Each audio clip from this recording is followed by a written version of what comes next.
Elon Musk social media کے میدان میں بھی اپنی حاکمیت ظاہر کرنے لگے۔ پہلے ٹویٹر خریدا اور اب ٹک ٹاک کو بھی ایلون مسک خریدنے جا رہے ہیں۔ چین نے امریکہ میں ٹک ٹاک ایلون مسک کو فروخت کرنے پر غور شروع کر دیا۔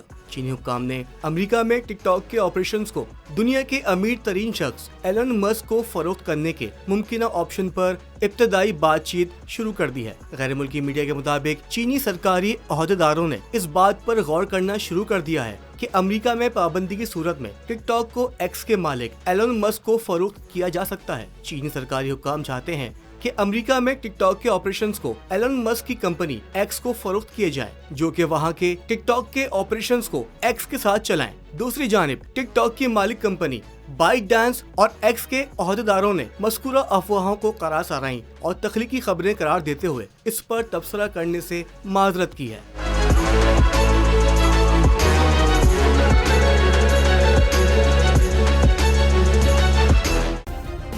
سبسکرائب کریں اور بیل دبائیں تاکہ کوئی خبر رہ نہ جائے۔